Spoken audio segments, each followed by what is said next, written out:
तो दोस्तों आप सभी का स्वागत है हमारे YouTube चैनल गोरख क्लासेस पर। जैसे कि आप सभी को पता है कि हमने प्राचीन भारत प्रारंभ किया था, जिसमें हम सिंधु सभ्यता, वैदिक सभ्यता और बौद्ध धर्म और जैन धर्म के बारे में कम्प्लीटली पढ़ चुके हैं। अगर आपने अभी तक नहीं देखा तो हमारे चैनल पर जाए और उनको कम्प्लीटली देखिए, क्योंकि हम कम्प्लीटली जी के पढ़ने वाले हैं यहाँ से। ठीक है, आपको एग्ज़ाम की दृष्टि से कोई भी कॉम्पिटिटिव एग्ज़ाम हो, उसमें आपको सभी क्वेश्चन जो मिलेंगे आपको इस हमारे चैनल पर सारे उपलब्ध हो गए, आप देखिए। ठीक है, अब एक और नए टॉपिक जो बोलते हैं अन्य धर्म के बारे में पढ़ते हैं, जैसे भागवत धर्म, शैव धर्म, ठीक है, और इस्लाम धर्म और ईसाई धर्म और पारसी धर्म। इन सभी धर्मों के बारे में आज हम आज के लेक्चर में ख़त्म करेंगे। ठीक है, उसके बाद हम महाजनपदों के बारे में पढ़ेंगे और फिर उसके बाद हम अपना मौर्य काल से प्रारंभ करेंगे। ठीक है, और इसको एक सिस्टमेटिक वे से पढ़ते चल जाएंगे हम, ताकि हमारे याद रहे। ठीक है, तो आदेश आदेश आदेश। तो भागवत धर्म, देखो भागवत धर्म को वैष्णव धर्म के नाम से पुकारा जाता है। क्यों वैष्णव धर्म इसलिए पुकारा जाता है क्योंकि जब भगवान कृष्ण थे, भगवान कृष्ण ने अर्जुन को अपना विष्णु का रूप दिखाया था, तो इस कारण वहाँ से ये वैष्णव धर्म भी कहलाया। क्योंकि इसके संस्थापक की बात करें तो इनके संस्थापक जो थे वो वासुदेव श्री कृष्ण ही थे। ठीक है, इसका उल्लेख हमें इस भागवत धर्म का सर्वप्रथम उल्लेख जो मिलता है हमें मिलता है उपनिषदों में। जो उपनिषद थे उन्हीं उपनिषदों में इसका उल्लेख मिलता है। उन्हीं उपनिषदों में से एक उपनिषद है छांदोग्य उपनिषद। उसी छांदोग्य उपनिषद में देवकी के पुत्र व घोड़ा अंगिरस के शिष्य के रूप में वासुदेव श्री कृष्ण को बताया गया है कि इनके द्वारा ही भागवत धर्म जो विकसित हुआ। ये उपासना और भक्ति पर बल देता है। इसे वैष्णव धर्म के नाम से भी जाना जाता है। मेगास्थनीज जो कि एक बहुत प्रसिद्ध इतिहासकार हुए। ठीक है, तो इन्होंने कृष्ण को हेराक्लीस नाम से उल्लेखित किया है। इसका अब भागवत धर्म का जो प्रमुख केंद्र था वो मथुरा था। जिस प्रकार जैन धर्म का प्रमुख केंद्र भी मथुरा था और बौद्ध धर्म का प्रमुख केंद्र भी मथुरा था, इसी प्रकार भागवत धर्म का प्रमुख केंद्र भी मथुरा ही था। दक्षिण भारत में वैष्णव धर्म का प्रचार जो अलवार संतों के द्वारा किया गया। अलवार संतों की संख्या 12 थी। उन 12 अलवार संतों में से एक महिला थी जिसका नाम था आंडाल उन महिला का नाम था। ठीक है, इसको दक्षिण की मीरा भी कहा जाता है। ठीक है, अब जैन ग्रंथ एक इसमें उत्तराध्यान सूत्र जो कि एक जैन ग्रंथ है, उसमें कहा गया है कि जो कि 22वें तीर्थंकर अरिष्टनेमी का संबंध यानी कि रिलेशन में थे वासुदेव श्री कृष्ण। ठीक है, उसमें बताया गया है। ठीक है, कृष्ण का प्रारंभिक उल्लेख सबसे पहले जो उल्लेख मिला है, लिखित उल्लेख की बात कर रहे हैं हम, वैसे तो अभिलेखीय उल्लेख की बात कर रहे हैं। लिखित उल्लेख तो उपनिषद से मिलता है और अभिलेखीय उल्लेख जो मिलता है वेशनगर के स्तंभ अभिलेख में मिला है। भगवान विष्णु के 10 अवतारों के बारे में बताया गया है। कौन से पुराण में? वे मत्स्य पुराण में 10 अवतारों का वर्णन है। उनमें मत्स्य, कूर्म, वराह, नरसिंह, वामन, राम, परशुराम, बलराम और बुद्ध और कल्कि, यानी भगवान बुद्ध भी भगवान विष्णु के क्या थे? एक अवतार थे। ठीक है, ये विष्णु भगवान जी के 10 अवतार थे। भगवान विष्णु के सुदर्शन चक्र में जो छह तिल्लियां हैं, ठीक है, तो इनको याद रखना, क्वेश्चन पूछ लेता है। अंकोर वाट का मंदिर जो है इसका एक अच्छा एग्जाम्पल है। ठीक, अंकोर वाट का मंदिर, ठीक है, राजा सूर्य वर्मा सेकंड ने बनवाया था। 10.5 फीट की जो ऊंची मूर्ति विष्णु जी की मूर्ति उसमें है। ठीक है, तो भागवत धर्म इतना ही था, तो हमने इसे कम्प्लीटली पढ़ लिया। अब हम शैव धर्म पढ़ेंगे। ठीक है, तो हमारे साथ बने रहे पूरी वीडियो तक। जैसे कि हमने भागवत धर्म को कंप्लीट पढ़ लिया, पढ़ रहे हैं हम शैव धर्म। देखो शैव धर्म जो 2 तरह की पूजा करता है। एक लिंग की पूजा करता है जिसे शिवलिंग बोलते हैं, ठीक है, और दूसरी मूर्ति पूजा करता है। ठीक है, तो लिंग पूजा का सर्वप्रथम साक्षी जो मिला वो सैंधव सभ्यता से मिला, यानी कि ये एक पुरातात्विक साक्षी है। तो पुरातात्विक साक्षी सबसे पहला लिंग पूजा का जो मिला है वो सैंधव सभ्यता यानी सिंधु सभ्यता से मिला है। और जबकि मूर्ति पूजा का सर्वप्रथम जो उल्लेख मिला है वो आपके महर्षि पतंजलि के जो महाभाष्य में मिला है, जो कि 2वीं सदी ईसा पूर्व में लिखा गया। जबकि लिखित साक्ष्य जो मिला है वो अनुशासन पर्व महाभारत से मिलता है। ठीक है, तो ये साक्ष्य याद रखना। ठीक है, अथर्ववेद में जो शिव को भव, शर्व, पशुपति, भूपति कहा गया है, जबकि ऋग्वेद में इनको रुद्र कहा गया है। दक्षिण भारत में जो शैव धर्म का प्रचार जो किया था वह नयनार थे, उनकी संख्या 63 थी। उनमें प्रमुख जो थे वो थे एक सुंदर मूर्ति, एक सबंदर, ठीक है।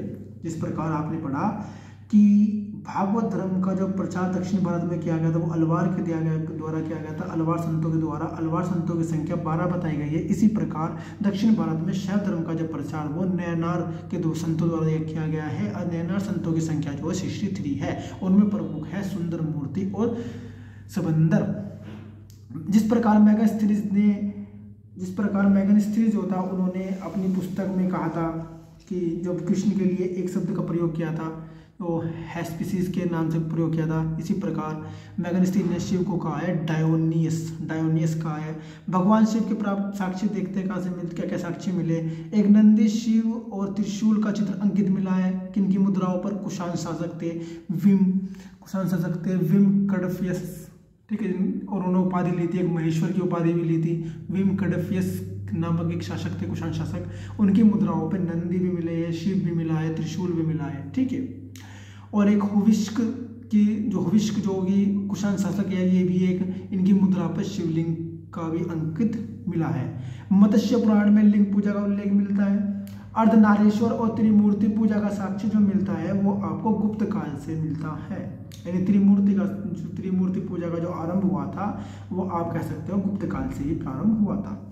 शैव संप्रदायों का उल्लेख वामन पुराण में मिलता है कि शैव धर्म है ये भी बहुत सारे संप्रदायों में बटा, इसका उल्लेख हमें वामन पुराण में मिलता है। और वे कौन कौन से संप्रदाय है अब उनके बारे में पढ़ेंगे और ये शैव धर्म कंप्लीटली खत्म हो जाएगा, ठीक है। संस्थापक कौन है इसके बारे में कोई नहीं पता, ठीक है। अब शैव संप्रदाय पढ़ते हैं। शैव संप्रदाय में पहला पढ़ते हैं पाशुपत जो संप्रदाय है सबसे प्राचीन संप्रदाय है। संस्थापक माना जाता है लकुलिश माना जाता है जो गुजरात के थे। शिव के 18 अवतारों में से एक को माना जाता है, ठीक है। चंद्रगुप्त द्वितीय, विक्रमादित्य, अब इनका साक्ष्य इनके बारे में कैसे पता लगा हमें? लकुलिश के बारे में ये पता लगा। चंद्रगुप्त द्वितीय जो विक्रमादित्य के नाम जाने जाते हैं, गुप्त वंश के हैं, प्रतापी शासक, उनके मथुरा स्तंभ लेख से मिला है हमें ये साक्ष्य। और इसी पशुपत संप्रदाय का एक साक्ष्य और मिला है जो हुविष्क की मुद्रा थी। हुविष्क कौन थे? कुषाण शासक थे। उनकी मुद्रा पर जो शिवलिंग मिला है वो पाशुपत संप्रदाय का ये साक्ष्य है। और अनुनायकों को, जो इनके अनुनायी होते थे, पाशुपत संप्रदाय को मानने वाले जो अनुनायी होते थे उनको पंचार्थिक या पंचरात्रिक कहा गया है। इसमें भी जो विख्यात आचार्य थे वो थे श्रीकर पंडित। यानी पाशुपत संप्रदाय के जो विख्यात आचार्य थे वो थे श्रीकर पंडित। दूसरा संप्रदाय की बात करते हैं, कपालिक बोलते थे। कपालिक इनके इष्ट देव जो थे भैरव थे, ठीक है। इनका वाहन जो था वो कुत्ता था, ठीक है। मुख्य केंद्र इसकी बात करो श्रीशैल था, ठीक है। इसके अंदर नरबली, मदिरा, मांस, तंत्र मंत्र का प्रचलन था, ठीक है। इसका साक्ष्य आपको कहाँ मिला? मालती माधव पुस्तक जो कि लिखी है भवभूति के द्वारा, इनकी पुस्तक में इसका कपालिक संप्रदाय का साक्ष्य मिला है। कलामुख की बात करते हैं, अन्य तीसरा संप्रदाय। शिव पुराण में इन्हें महाव्रत कहा गया। शिव पुराण में कहा कि ये बहुत ज़्यादा महाव्रती थे, यानी व्रत का बहुत कठोरता से पालन करते थे। ये नर कपाल में ही भोजन करते, जल करते और सुरापान करते थे। शरीर पर भस्म लगाते, जिन्हें बोलते हैं अघोरी, है ना। अघोरी इसी शैव संप्रदाय से है, कलामुख से। चौथी बात करते हैं लिंगायत, या जिनको वीर शैव के नाम से भी जाना जाता है। तो लिंगायत या वीर शैव जिन्हें बोला जाता है, इसके परिवर्तन कहा जाता है कि दक्षिण भारत में अल्लभ प्रभु और उनके शिष्य वत्सराज थे, ठीक है। इनके उपासक को जंगम या लिंगायत कहते हैं। और इसी लिंगायत संप्रदाय का जो प्रमुख ग्रंथ है वो है शून्य संपादेन, ठीक है। ये क्वेश्चन पूछ लेते हैं कि शून्य संपादेन शैव संप्रदाय में किस संप्रदाय का है। अब पांचवें की बात करते हैं, नाथ संप्रदाय, जिनके संस्थापक मत्स्येंद्र नाथ जी थे। इनके प्रसार प्रचार करने वाले यानी कि इसको विश्वविख्यात करने वाले कौन थे? गुरु गोरखनाथ जी थे। प्रमुख केंद्र की बात करते हैं, गोरखपुर में है, ठीक है। छठे की बात करें हैं कश्मीरी शैव, जो इसके संस्थापक कौन थे? वशुगुप्त थे। तो ये शैव धर्म यहाँ से कंप्लीट हो चुका है। अब हम इस्लाम धर्म और ईसाई धर्म के बारे में पढ़ेंगे, फिर पारसी धर्म के बारे में। उसके बाद हमारी वीडियो कंप्लीट हो जाएगा, ठीक है। उसके बाद महाजनपद पढ़ेंगे, वो अगले लेक्चर में लाऊंगा मैं आपके। बात करते हैं इस्लाम धर्म। इस्लाम धर्म के संस्थापक जो होते हैं वो होते हैं हजरत मोहम्मद साहब, जिनका जन्म हुआ था 570 ईस्वी मक्का में हुआ था। ठीक है। पिता का नाम अब्दुल्ला, माता का नाम अमीना, पत्नी का नाम खदीजा और पुत्री का नाम फातिमा। फातिमा जी के पति का नाम था अली। ठीक है। अब 570 में इनका जन्म हुआ। 610 ईस्वी में मक्का के पास एक हीरा नामक गुफा में इन्हें ज्ञान की प्राप्ति हुई और यहाँ से इनका नाम क्या कहलाया, पैगंबर कहलाया। ठीक है। 24 सितंबर 622 ईस्वी में ये मक्का से मदीना की यात्रा पर आए, जिसको कहा जाता है हज की यात्रा, जिसको बोलते हैं हिजरी संबंध इन्होंने प्रारंभ किया, इसको हज की यात्रा बोलते हैं। एक देवदूत थे जिब्राइल जो थे, उन्होंने इनको अरबी भाषा में कुरान संप्रेषित की, यानी कि इनको दी थी कुरान, क्योंकि अरबी भाषा में लिखी थी। ये इस्लाम धर्म का पवित्र ग्रंथ है कुरान। ठीक है। इनकी मृत्यु जो 8 जून 632 ईस्वी में हो जाती है और इनको मदीना में दफनाया जाता है। ठीक है। तो आगे चलकर कालांतर में जाकर इस्लाम धर्म भी 2 पंथों में बट गया, एक सुन्नी और शिया। उनकी मृत्यु के बाद, क्योंकि सुन्नी वे थे जो सुन्ना में विश्वास करते थे, यानी सुन्नी में विश्वास करते थे, ये पैगंबर के कथनों पर प्रभावित थे। जो मोहम्मद पैगंबर साहब थे उनके कथनों से प्रभावित थे। जबकि जो शिया थे वे अली की शिक्षाओं से प्रभावित थे। अली कौन थे? अली जो थे वो उनकी पुत्री, यानी पैगंबर मोहम्मद साहब जी की पुत्री जो थी फातिमा, उनके पति थे अली। वे शिया जो थे अली की शिक्षाओं से प्रभावित थे। ठीक है। तो आगे जाकर इन दोनों में क्या कट्टरपंथी आ गई। ठीक है। दोनों एक दूसरे के अपोजिट हो गए। ठीक है। अब 661 ईस्वी पूर्व में अली जी की हत्या हो गई। ठीक है। 661 ईस्वी पूर्व में अली जी की हत्या हो गई और उनके पुत्र हुसैन की हत्या भी 680 में, जो करबला यानी इराक में पड़ता है, ठीक है, वहाँ से कर दी गई। तो जब से फिर ये दोनों संप्रदायों में, यानी तो जो दो थे ये सुन्नी शिया में, क्या होगा, कठोरता आ गई, दोनों एक दूसरे के विरोधी हो गए। ठीक है। अब पैगंबर मोहम्मद साहब के जो उत्तराधिकारी करते हैं वे खलीफा कहलाए। ये खलीफा पद 1924 तक रहा। ठीक है। तुर्की के शासक मुस्तफ़ा कमाल पाशा के द्वारा ये पद समाप्त किया गया। ठीक है। और इब्न इशाक एक पुस्तक है। ठीक है, सॉरी, इब्न इशाक एक लेखक का नाम है। इन्होंने पैगंबर साहब के पूरे जीवन चरित्र को लिखा है। ठीक है।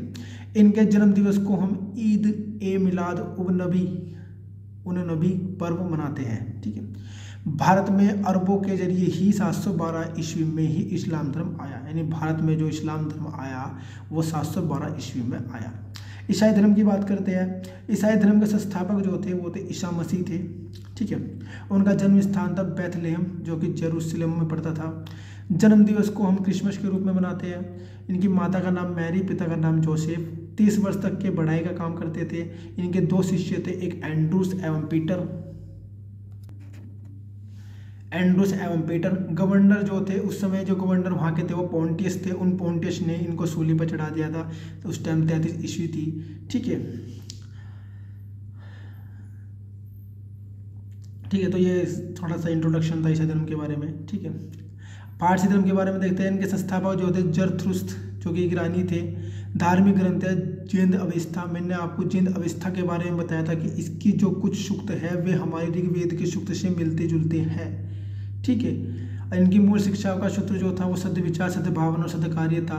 ये एक ईश्वर थे, इनका नाम था अहूर को मानते थे। ठीक है। इनके अनुयायियों को अग्नि पूजक कहा जाता है। ठीक है। इनके अनुयायियों को अग्नि पूजक के नाम से पुकारा जाता है। तो दोस्तों, अगर आपको अच्छा लगा है तो हमारे चैनल को लाइक करें, सब्सक्राइब करें, शेयर करें। ठीक है। और थैंक यू फॉर वॉचिंग।